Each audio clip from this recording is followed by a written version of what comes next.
రాజులు రాసినటువంటి 2వ గ్రంథము 5వ అధ్యాయంలో ఒక పర్సన్ మనం చూస్తాం. రాజులు రాసిన 2వ గ్రంథము 5వ అధ్యాయంలో ఒక పర్సన్ మనం చూస్తాం.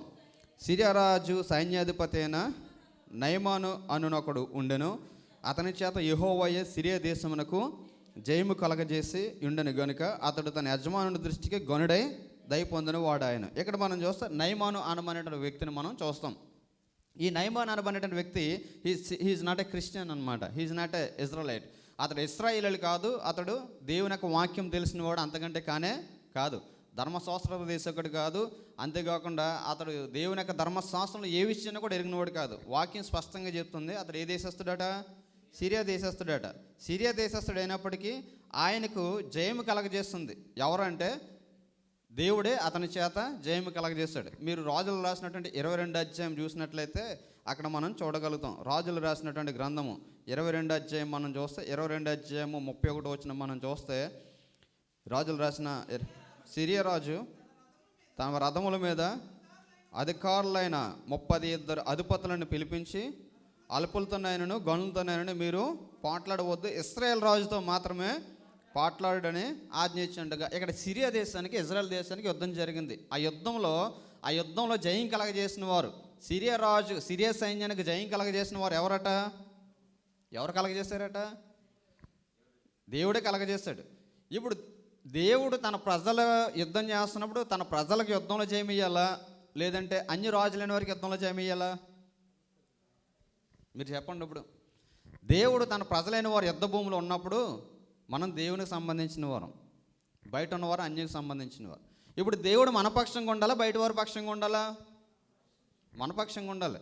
కానీ గాడ్ ఎవరి పక్షంగా ఉన్నాడట? 5వ అధ్యాయము 1వ వచనం మనం చదివితే అతని చేత యెహోవాయే సిరియా దేశమునకు జయము కలగజేశాడు. ఎవరికి జయం కలగచేయాలి? దేవుడు దేవుని ప్రజలైన వారికి జయము కలగచేయాలి. కానీ ఎవరికి జయము కలగజేశాడంటే సిరియా సైన్యానికి ఈ నయమాను ద్వారా సిరియా దేశానికి ఏం కలగజేశాడు? జయమును కలగజేశాడు. ఇప్పుడు దేవుడు నీ జీవితంలో కార్యం చేస్తాడంటే అంటే ఆయన నీ పట్ల ఒక ప్రణాళిక కలిగి ఉన్నాడు. మన పట్ల ఒక ప్రణాళిక కలిగి ఉన్నాడు. దేవుడు ఎప్పుడు కూడా ఎటువంటి వాడంటే దేవుని యొక్క కార్యాలు పొందుకోవడానికి, దేవుని కొరకు వాడబడ్డానికి ఎవరైతే సిద్ధంగా ఉంటారో వారినే వాడుకుంటాడు దేవుడు. మీకు అర్థమవుతుందా? దేవుని కొరకు వాడబడ్డానికి ఎవరు సిద్ధంగా ఉంటారో దేవుడు వారినే వాడుకుంటాడు. ఎవడైనా సరే చూడండి, మీ దగ్గర 4 ఆప్షన్స్ పెట్టి తుప్పు పట్టేసిన కత్తి ఒకటి, షార్ప్గా ఉన్న కత్తి ఒకటి పెడతాయి. మీరు దేన్ని తీసుకుంటారు? మీరే ఎలా తీసుకుంటున్నప్పుడు దేవుడు ఎవరిని తీసుకుంటాడు? షార్ప్గా ఉన్న దేవుడు తీసుకుంటాడు. దేవుడు ఎప్పుడు కూడా ఎవరిని చూస్ చేసుకుంటాడంటే దేవుని కొరకు ఎవరు వాడబడతారో వారిని దేవుడు చూస్ చేసుకుంటాడు. ఇప్పుడు ఈ సిరియా సైన్యానికి దేవుడు యుద్ధం కలిగజేశాడు. అందుకే చాలాసార్లు మన జీవితాలు అపజయాలు, మన జీవితంలో ఘోరమైనటువంటి వైఫల్యాలు చోటు చేసుకోవడానికి కారణం ఏంటంటే చాలాసార్లు దేవుడు మన నుంచి దేనైతే ఆశిస్తున్నాడో దాన్ని మనము చేయకపోవడం. అక్కడ ముందే వార్నింగ్ ఇస్తాడు ప్రవక్త, మీరు ఆ యుద్ధానికి వెళ్ళొద్దు, వెళ్తే ఓడిపోతారని చెప్తాడు.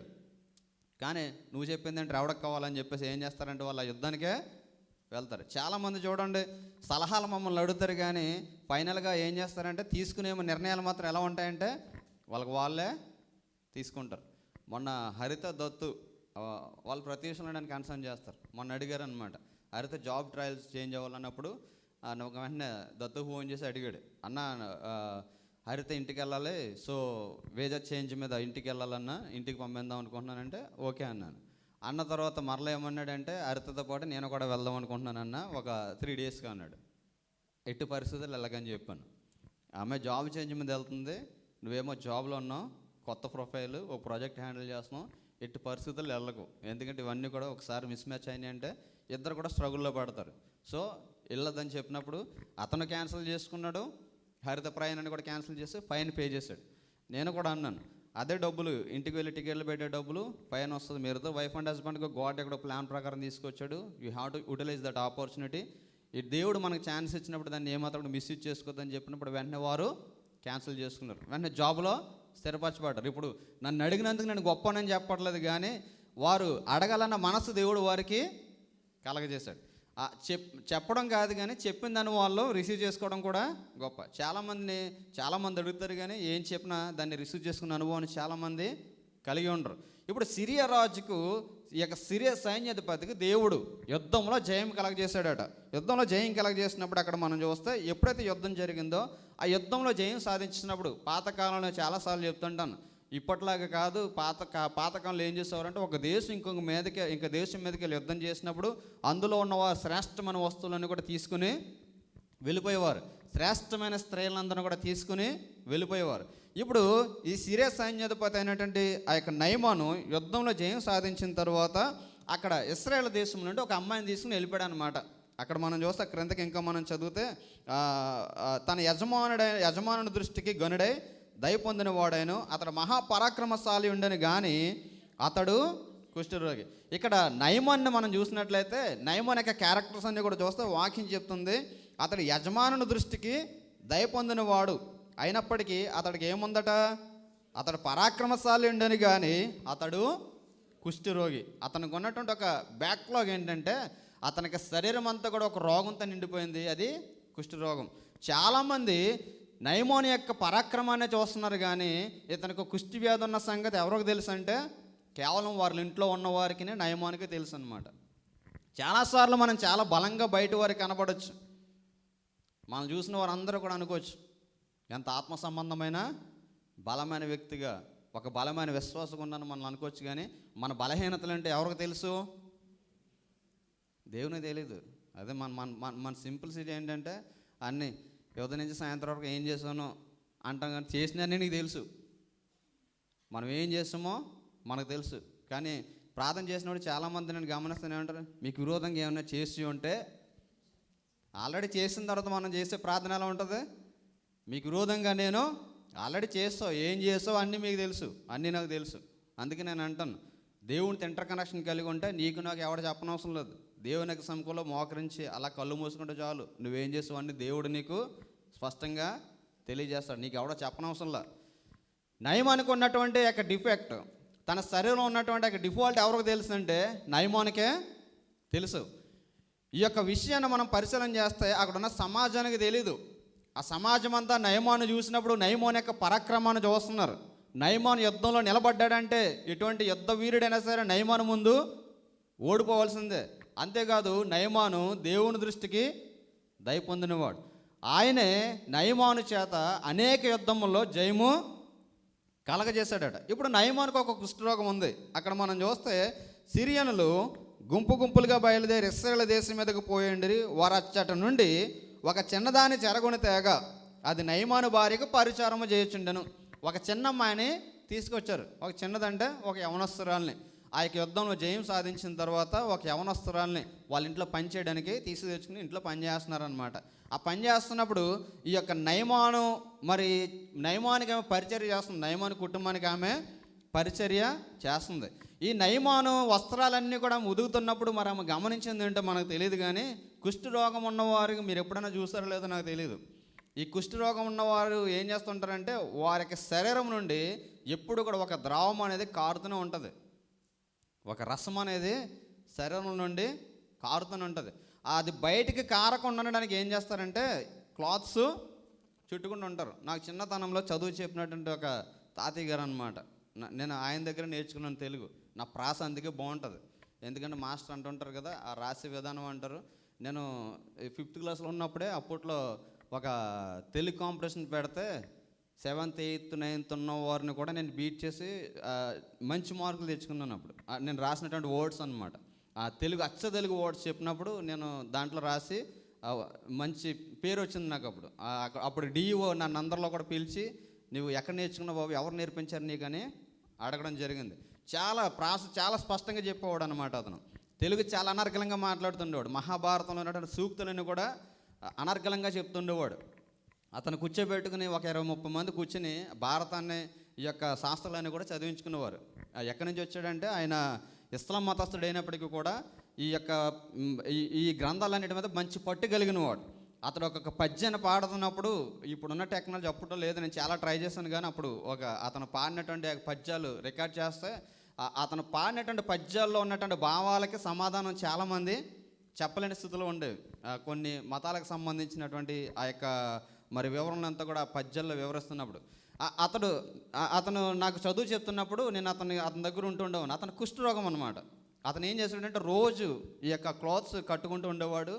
అంతేకాకుండా ఏం చేస్తూ ఉండేవాడు అంటే ఈ యొక్క కుష్ఠరోగం కాల్లో ఉన్నప్పుడు ఇది ఏం చేస్తుందంటే ఒక్కొక్క పాటుని తినేస్తుంటే ఆ తినేసిన పాటుని ఏం చేస్తాడంటే చాకుతో కట్ చేసుకుని దాన్ని మరలా కడుక్కొని దాన్ని ఏం చేస్తాడంటే అందులో ఏదో క్లాత్ పెట్టి హోల్స్ అనమాట. ఈ అరికాళ్ళ నిండా నేను దగ్గరకు ఉండి చూసాను నేను అవన్నీ. ఈ యొక్క అరికాళ్ళ నిండా కూడా ఆ యొక్క ద్రావం అంతా కూడా స్రవిస్తున్నప్పుడు అతను ఏం చేసేవాడంటే ఆ కుళ్ళిపోయినటువంటి శరీరాన్ని ఏం చేస్తూ ఉండేవాడంటే కట్ చేసి దానికి మరలా పేజీలు చుట్టుకుంటూ ఈ యొక్క క్లాత్స్ చుట్టుకుంటూ ఉండేవాడు. ఈ క్లాత్స్ చుట్టుకుని మరలా నెక్స్ట్ డేకి ఏమైందంటే అది మరలా నల్లగా అయిపోతుండేది. అంటే దాని నుంచి వచ్చినటువంటి ఆ ద్రావం అంతా కూడా దాన్ని నలుపు చేస్తుంటుంది. మరలా దాన్ని తీసి మరలా ఈ ప్రాసెస్ అనమాట కుష్ఠరోగం అంటే. కుష్ఠరోగం అంటే అది సామాన్యమైనది కాదు. ఆ కుష్ఠరోగం చాలా చిన్నగా స్టార్ట్ అవుతుంది. కుష్ఠరోగం మొట్టమొదటి ఎలా స్టార్ట్ అవుద్ది అంటే ఒక చిన్న మచ్చగా స్టార్ట్ అవుద్ది. అందుకే ధర్మశాస్త్రంలో దేవుడు చాలా క్లియర్గా చెప్పాడు అనమాట. కుష్ఠరోగిని ఒక ప్రత్యేకించబడిన వ్యక్తిగా చూడమన్నాడు. లేవియాకాండం మీరు చదివితే కాన్సెప్ట్ అంటే పెద్ద అవుతుంది. నేను చెప్పుకుంటూ వెళ్ళిపోతున్నాను. ఈ యొక్క కుష్ఠరోగుల్ని దేవుడు అందుకు ఒక స్పెసిఫిక్గా ఒక స్పెషల్ ప్లేస్లో పెట్టమన్నాడు. అందరితో చేర్చొద్దు అన్నాడు. వారిని అపవిత్రులుగా ఉంచమన్నాడు. మొట్టమొదటి ఒక చిన్న డాట్గా ప్రారంభం అవుద్ది అనమాట. ఒక తెల్ల మచ్చగా ప్రారంభం అవుతుంది. అందుకే ఇది గాడ్ ఏమన్నాడంటే ఎవడన్నా మచ్చను చూసినప్పుడు ఆ మచ్చ తగ్గకపోతే నిర్ధారణ చేయమంటాడు. వెళ్ళి దాన్ని 2-3 సార్లు టచ్ చేసి స్పర్శ ఉందా లేదని చెప్పేసి దేవుడు ఆ రోజుల్లోనే మెడికేటెడ్గా చాలా ఇండికేషన్స్ వరకు ఇచ్చాడు. మొట్టమొదట కుష్ఠరోగం ఒక చిన్న మచ్చగా ప్రారంభం అవుద్ది. చిన్న మచ్చగా ప్రారంభం ఏం చేస్తుంటుంది అంటే అది శరీరం అంతా కూడా వ్యాపిస్తుంటుంది. ఈ శరీరం అంతా కూడా వ్యాపిస్తున్నప్పుడు ఈ కుష్ఠరోగం ఏం చేస్తుంటుందంటే ఈ ఎక్కడైతే ఈ మచ్చ ప్రారంభమైన దగ్గర నుంచి కూడా ఏమవుతుంటుందంటే అది శరీరం అంతా కూడా వ్యాపించి ఆ శరీరాన్ని అంతా కూడా సెన్స్ లేకుండా చేస్తుంది అనమాట. అంటే ఈ శరీరం మీద మనం ముట్టుకున్నా దానికి స్పర్శ తెలీదు. అందుకే కుష్ఠరోగులను మనం చూసినప్పుడు వారు గాయపడినటువంటి ఆ యొక్క గాయాలన్నీ కూడా చాకుతో కోసేసుకోవడానికి కారణం ఏంటంటే అది గాయం వారికి అది సెన్సో తెలీదు, నొప్పి తెలియనోదు. ఇప్పుడు ఇలా ఒక చిన్న మచ్చగా ప్రారంభమైనటువంటి కుష్ఠరోగం ఏం చేస్తుందంటే శరీరం అంతా కూడా స్ప్రెడ్ అవుతుంది. శరీరం అంతా కూడా స్ప్రెడ్ అవుతుంది ఏం చేస్తుంటుందంటే ఒక్కొక్క భాగాన్ని కూడా అది ఏం చేస్తుంటుంది అంటే తినేయడం ప్రారంభిస్తుంది. అందుకే చూడండి కుష్ఠరోగులు మొట్టమొదట వారు కలిగి ఉన్న పెద్ద డిఫాల్ట్ ఏంటంటే ఎవరికైతే కుష్ఠరోగం వస్తుందో మొట్టమొదటి వారి జుట్టు అంతా కూడా ఊడిపోద్ది. వారి జుట్టు ఊడిపోద్ది.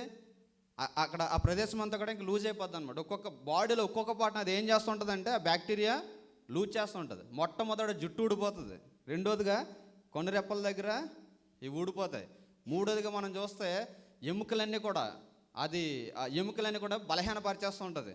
క్రమక్రమేణా ఏం చేస్తుంటుందంటే శరీరంలో ఉన్న ఆ యొక్క బలమైన వస్తువులన్నీ కూడా అది ఏం చేస్తుందంటే నీరసలు చేసి ఒక్కొక్క వస్తువుని కూడా విరిచేయడం ప్రారంభిస్తుంది. అందుకే చూడండి అది ఏం చేస్తుంది వాళ్ళకి సరిగ్గా ముక్కు దగ్గర నుంచి కళ్ళు దగ్గర నుంచి అన్నీ కూడా ఏం చేస్తుంది తినేయడం ప్రారంభిస్తుంది.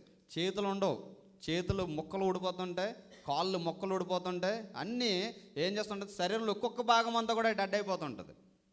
కుష్ఠరోగం చిన్నగా ప్రారంభం అవుతుంది. చిన్నగా ప్రారంభించబడింది మన బాడీ మీద ఎంటైర్ బాడీ మీద ఏం చేస్తుంటుంది అంటే అది అధికారము తీసేసుకునే మన కంట్రోల్ తప్పిపోయేలాగా చేస్తుంటుంది. ఇప్పుడు మన ఆత్మీయ జీవితంలోనికి దీన్ని మనం పరిణించినట్లయితే మనకందరూ కూడా తెలుసు మన యొక్క పాపానికి మనం ఎప్పుడైతే ఏ పాపానికైతే ఏ దోషానికైతే మనం ఛాన్స్ వస్తామో అది మొట్టమొదటిగా ప్రారంభమైనటువంటి అది మన జీవితాన్ని ఏం చేస్తుంటుంది నెమ్మదిగా క్యాప్చర్ చేస్తుంటుంది. జాన్ ఒకసారి ఆప్షే చాలా స్లోగా స్టార్ట్ అయింది.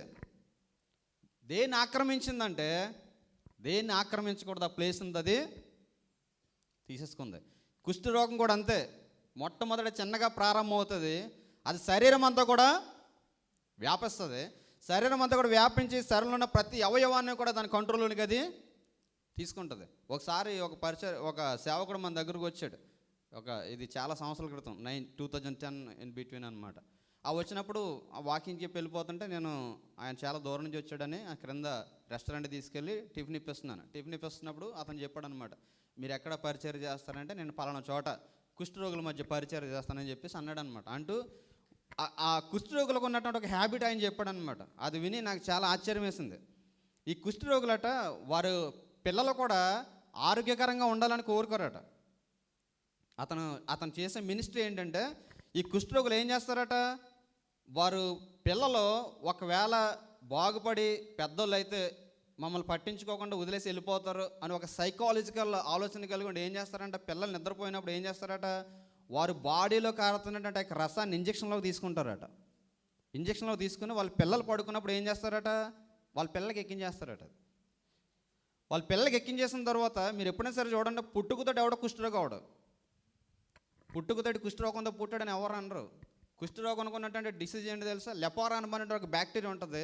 ఈ బ్యాక్టీరియా మన బాడీలో నిద్రపోయి అది లేవడానికి 15 సంవత్సరాలు పడుతుందట. ఈ లెపోరా అనబడినటువంటి ఒక బ్యాక్టీరియా మన బాడీలోకి వెళ్ళిన తర్వాత అది నిద్రపోయి ఎన్ని సంవత్సరాలు లేస్తుందట? 15 సంవత్సరాలు నిద్ర లేస్తుందట. ఈ పిల్లల్ని ఏం చేస్తారంటే, ఈ యొక్క ఇంజెక్ట్ ద్వారా ఆ రసాన్ని తీసి ఎప్పుడైతే పిల్లలకి ఇస్తారో పిల్లలు మామూలుగా పడుకుంటారు. ఆ తర్వాత వాళ్ళకి 15 సంవత్సరాలకు స్టార్ట్ అవుతుంది డిసీజ్ యొక్క లక్షణాలు అన్నీ కూడా. సో ఈ హ్యాబిట్ నుంచి తప్పించడానికి ఆయన అక్కడ చేస్తున్నాడు అనమాట. అంటే దీన్ని బట్టి మనం ఏమర్థం చేసుకోవచ్చు అంటే, కుష్ఠరోగం అన్నది అప్పటికప్పుడు బయటపడేది కాదు. ఈ కుష్ఠరోగం అన్నది ఏం చేస్తుందంటే, అది పరిణితి చెందిన తర్వాత, అందుకంటాడు దురాశ గర్భం ధరించి పాపము పరిపక్వమై మరణాన్ని కంటది. అంటే పాపానికి ఒక ప్రాసెస్ అనమాట. దురాశ గర్భం ధరించి పాపము పరిపక్వత చెంది దాన్ని ఏం చేస్తుంది? మరణముగా పరిణమిస్తుంది. ఒకసారి పాపం మనలో ప్రవేశించినప్పుడు దానికి యాక్షను వెంటనే ఉండకపోవచ్చు, కానీ ఎప్పటికప్పుడు దాని యాక్షన్ తప్పనిసరిగా ఉంటూనే ఉంటుంది.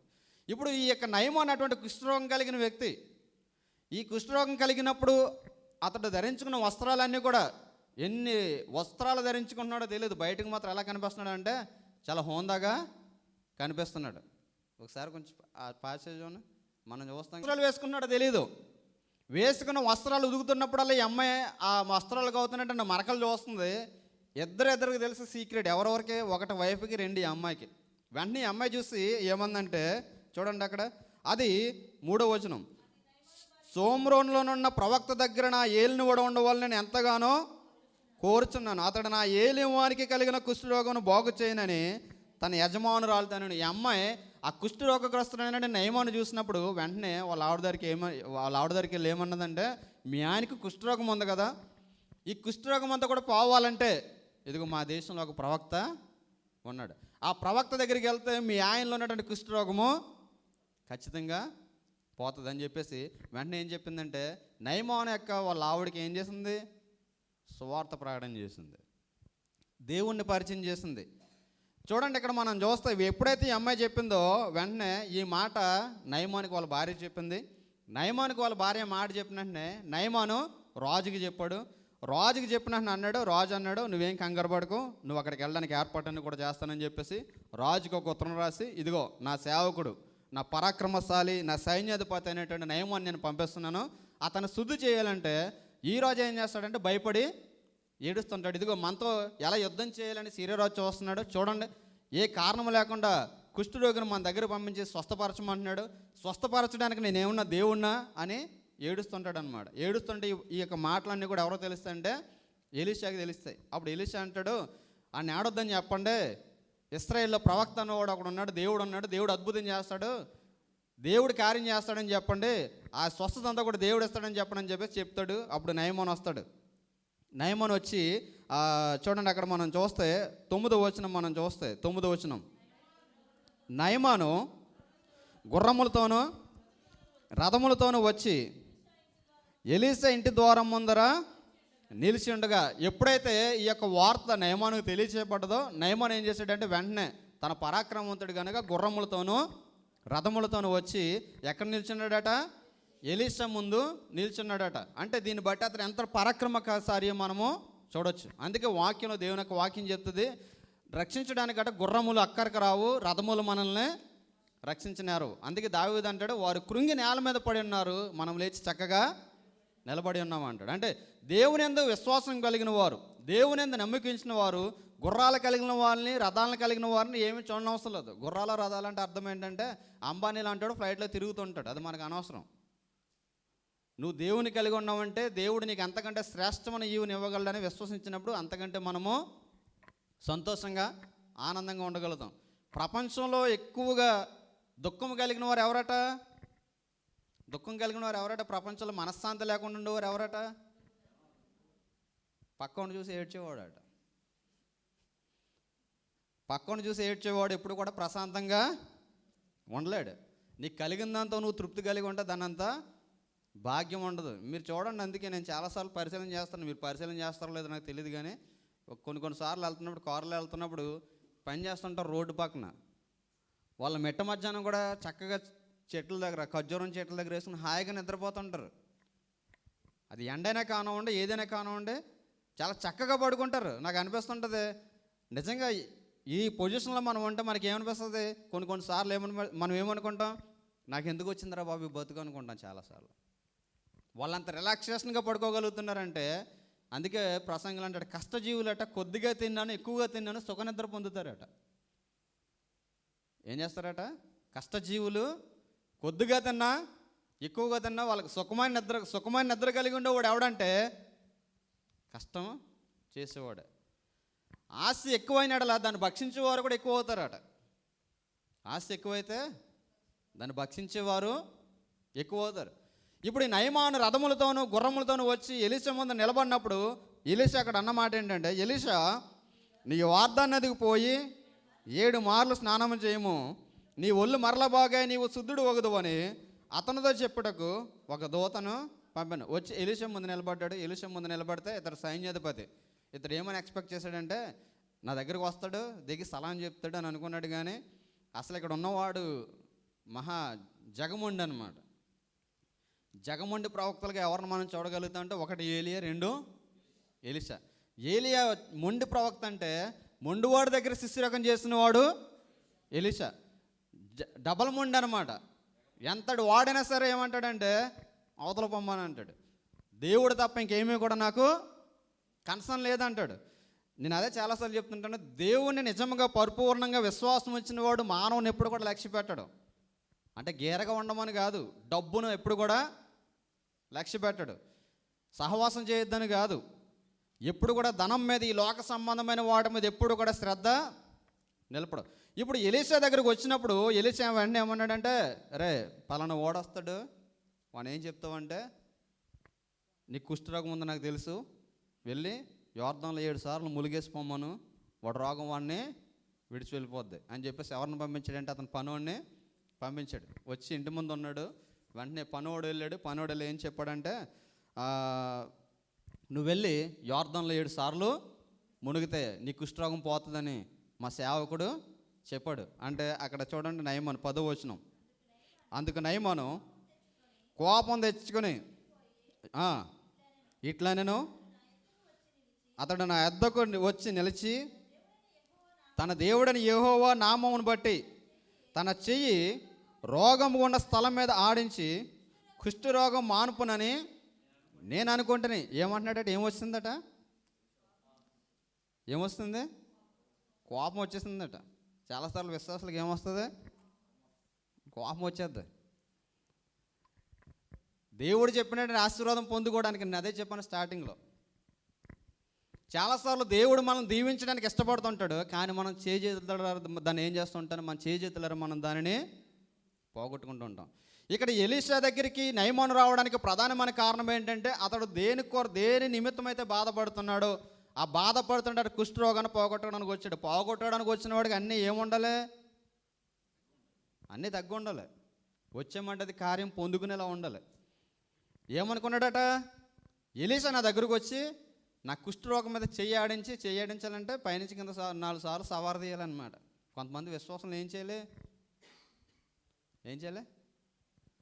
సవర తీయాలి.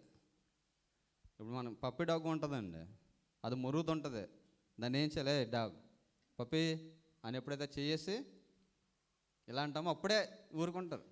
కొంతమంది మీరు కాదు, బయట కోసం మీరంతా చాలా మంచి వాళ్ళు. అందుకే స్టార్టింగ్లో చెప్పాను, అర్ధరాత్రి అయినా మీరు ఎంత మరలా ప్రేమ చేశారంటే మీరు చాలా విశ్వాసం కలిగిన వారు.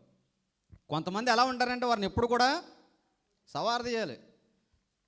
కొన్నిసార్లు మనం చూస్తుంటాం కదా, అయ్యగారు పలానా కార్యక్రమం ఎంత ఇచ్చారు అని చెప్పేసి 10 చార్లు చెప్తుండాలి. పాతకాలంలో చెప్తుండేవారు కదా, భజన సమాధానం చెప్తుండేవారు. పలానా వారు అన్న సంతర్పణ కోసం 500 ఇచ్చారు, వారిని వారి కుటుంబాన్ని దేవుడు దీవించింది కాక. ఇంకా అయ్యి రోజులన్నీ కూడా అవి చెప్తూనే ఉంటారు. అంటే మన పరిస్థితి ఎలా ఉంటుందంటే కొన్నిసార్లు ఇంకంతా దువ్వడమే. కొంతమందికి ఎంత దువ్వుతే అంత ఎనర్జీ వచ్చేస్తుంది. పావలు ఇచ్చే చోట ఎంత ఇవ్వాలనిపిస్తుంది.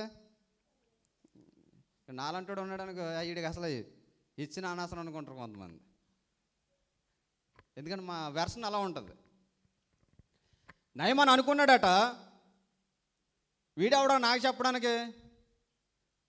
సేవకుడు వచ్చి తన చెయ్యేసి నా కుష్ఠరోగం మీద ఆడించి నన్ను శుద్ధునిగా చేస్తానంటే పోయి యోర్దాన్లో నేను మునగమంటున్నాడంటే అసలు నా దగ్గర కూడా రాలేదు. అతనికి కావాల్సింది ఏంటి? స్వస్థత కావాలి, పర్సన్ కాదు. ఎలీషా అన్నాడు, వెళ్ళి 7 మార్లు మునగమను. అక్కడ ఇంకా మనం చూస్తే అతడు అంటున్నటువంటి మాటలు, దమస్కు నదులైన అబానాయును పర్పరును ఇశ్రాయేలు దేశంలోని నదులన్నిటికంటే శ్రేష్టమైనవి కావా? ఇంకా సంఘాలు లేవా? మన అర్థం ఏంటంటే ఈ సంఘం ఉందా? ఎక్కడికి రావాలి తిట్టుకుంటున్నాడు మేము.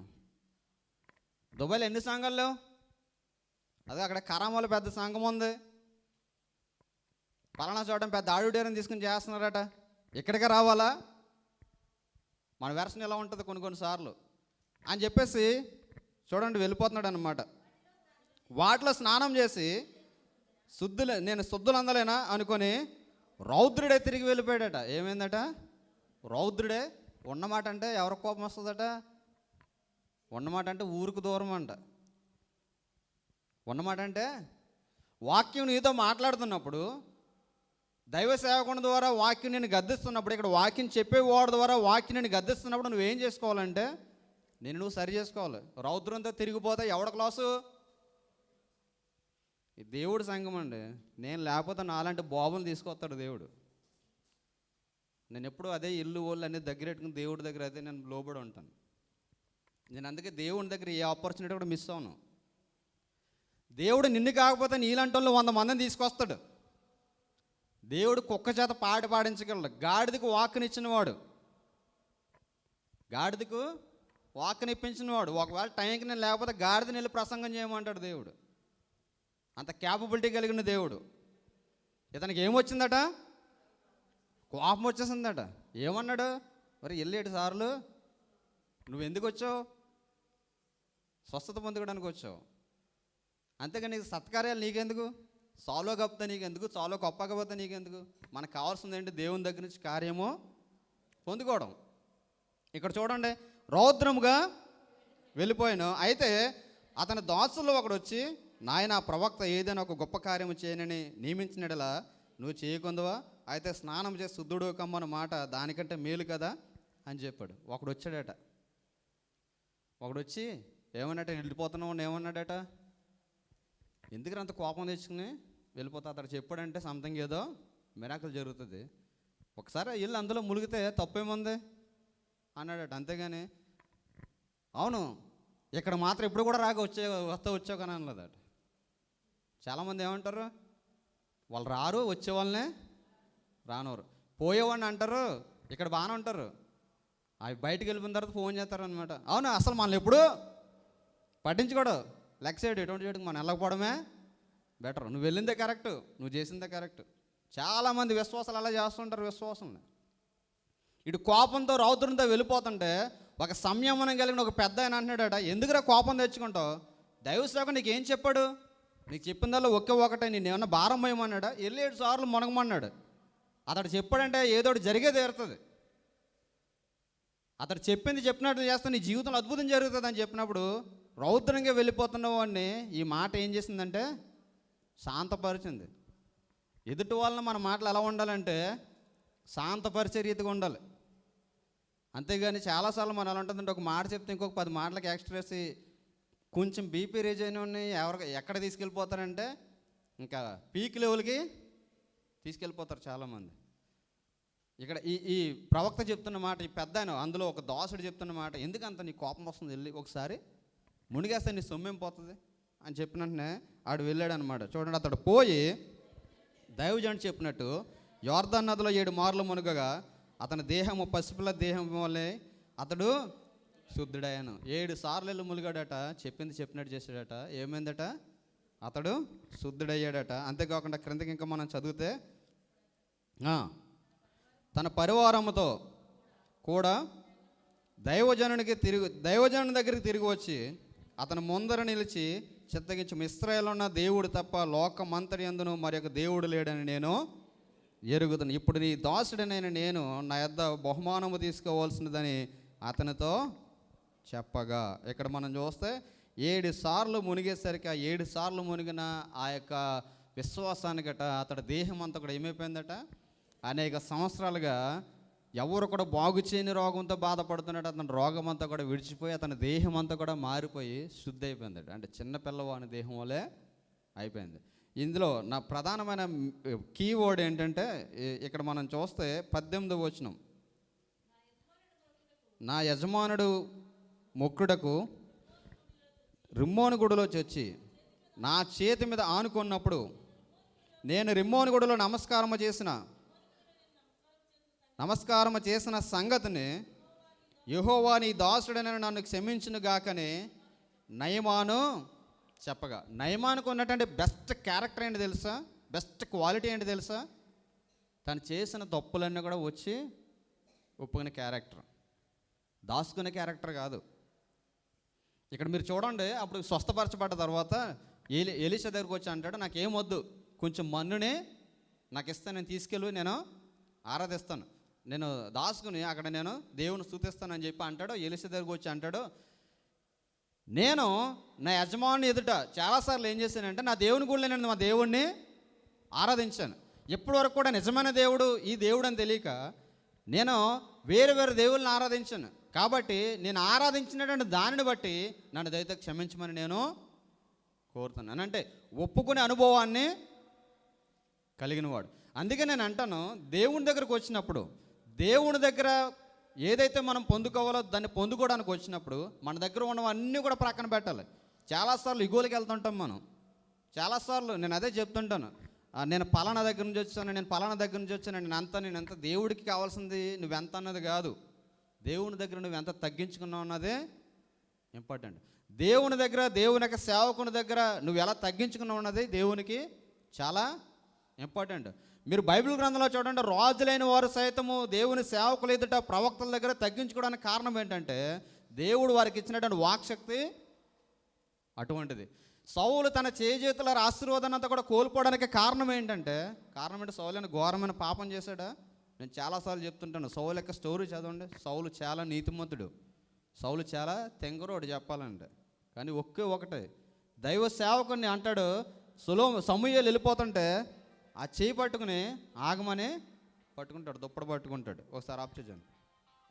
అయితే దేవుని యొక్క సేవకుని దగ్గరకు వచ్చినప్పుడు తాను తగ్గించుకోకుండా వెళ్ళిపోవాలనుకున్నాడో తన ఆశీర్వాదాన్ని చేజేతులరా కోల్పోయి ఉండేవాడు. చాలాసార్లు దేవుడు నీ పట్ల ఒక ప్రణాళిక కలిగి ఉంటాడు, కానీ దాన్ని నువ్వు పొందుకోవడానికి నీ ఇగో అడ్డుపడుతుంటుంది. ఈ యొక్క నయమాన్ ఏమనుకున్నాడంటే, నేను పరాక్రమ కలిగిన శౌర్యుణ్ణి, నేను అనేక యుద్ధాల్లో జయం సాధించిన వాడిని, అటువంటిది ఇక్కడికి వచ్చి నేను యోర్దాను అనేటువంటి మురికి నీటిలో చేయవలసినటువంటి అవసరం నాకేముందని చెప్పేసి చిన్న చూపు చూశాడు అనమాట.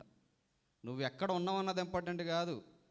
ఒకవేళ చాలామందికి అనిపించవచ్చా, ఇక్కడ ఒక 20 మంది ఉన్నారు, 30 మంది ఉన్నారు, లేదంటే 50 మంది ఉన్నారు ఏంటని అనుకోవచ్చు. కానీ దేవుడు చిన్న వాడి ద్వారానే అద్భుతాలు చేసే దేవుడు. దేవునికి స్తోత్రం కలుగును గాక.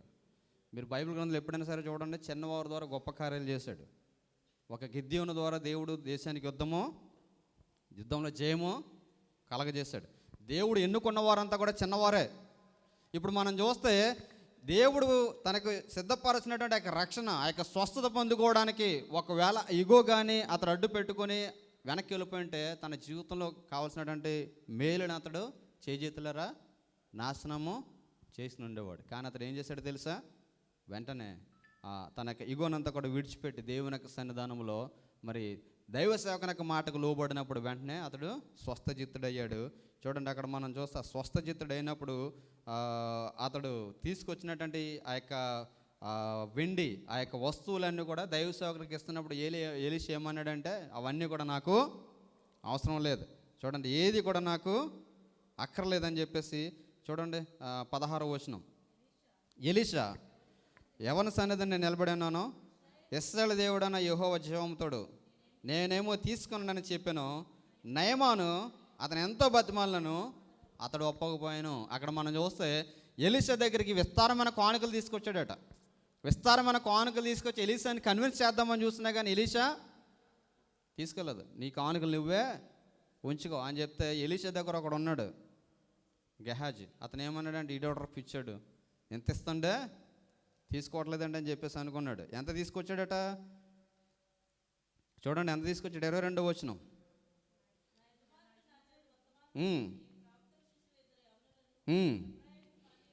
ఎఫ్రాయిం మన్యం నుండి అద్దెకి ఇప్పుడు వచ్చేది కనుక వారి కొరకు 2 మనుగుల వెండియు 2 దుస్తుల బట్టలు దయచేయమని సెలవిచ్చుచున్నాడనను.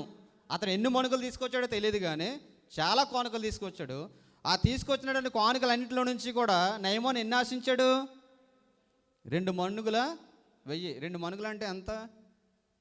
ఎప్పుడన్నా ఆలోచించరా? 2 మనుగులు అంటే ఎంత అనుకుంటున్నారు? ఒక మనుగు 38 కేజీలు అంట. ఒక మనుగు 38 కేజీలు. 2 మనుగులు వెండి నిమ్మన్నాడు. 2 మనుగులు వెండి అంటే ఎంత? 38 ఎంత?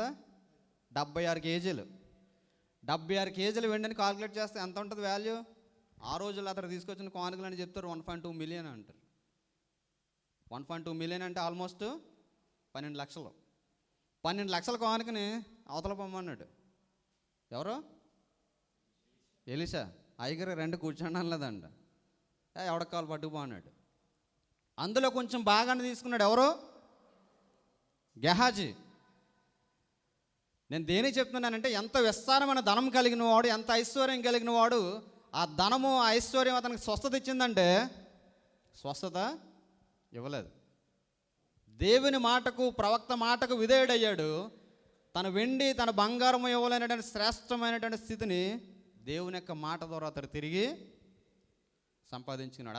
అతడు కలిగి ఉన్న ధనాన్ని బట్టి, అతడు కలిగి ఉన్న ఐశ్వర్యాన్ని బట్టి, అతడు కలిగి ఉన్న అధికారాన్ని బట్టి అనుకున్నాడు, వీడు చెప్తే నాకేంటి అనుకున్నాడు. రౌద్రంతో తిరిగి వెళ్ళిపోవాలనుకున్నాడు. కానీ తను తగ్గించుకున్నప్పుడు తన ధనము, తనకు ఐశ్వర్యము, తనకు సంపాదన, తను కలిగి ఉన్నటువంటి ఆ యొక్క ఉన్నతమైన స్థానం ఇవ్వాలనేటువంటి గొప్ప స్వస్థతను అతడు ఎప్పుడైతే తగ్గించుకున్నాడో అప్పుడు పొందుకోగలిగాడు. ఈ యొక్క ఉదయకాల సమయంలో దేవుని దగ్గరకు వస్తున్నావు, దేవుని దగ్గర అద్భుతాలు ఆశ్చర్యకారాలు పొందుకోవాలనుకుంటున్నావు. ఒకవేళ ఇటువంటి క్యారెక్టర్ను కలిగి ఉన్నట్లయితే దాన్ని తీసి పక్కన పెట్టి దేవుడు నీ కొరకు సిద్ధపరుచున్నటువంటి శ్రేయస్కరమైన ఆశీర్వాదాన్ని పొందుకొని దేవుని కొరకు మహింకరంగా జీవించు. నయమాను వలె అన్యుడైనప్పటికీ దేవుని సమాజంలో చేర్చబడి ఆశీర్వదించబడినవాడిగా మనం కూడా ఆశీర్వదించబడిన స్థితిలో కొనసాగుదాం. May God bless you all. Amen.